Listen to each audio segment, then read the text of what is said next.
అంతర్జాతీయ యోగా దినోత్సవాన్ని పురస్కరించుకొని అన్నవరం శ్రీ సత్యదేవుని సన్నిధిలో యోగాంధ్ర 2026 కార్యక్రమం ఘనంగా కొనసాగింది.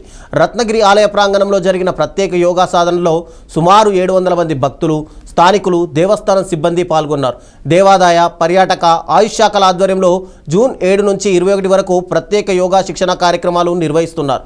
5 యోగా గురువులు, 7 శిక్షకుల పర్యవేక్షణలో గంట పాటు యోగాసనం నిర్వహించారు. కాకినాడ జిల్లా కలెక్టర్ ఎంఎన్ హరీందర్ ప్రసాద్ ముఖ్య అతిథిగా హాజరై యోగాసనాలు వేశారు.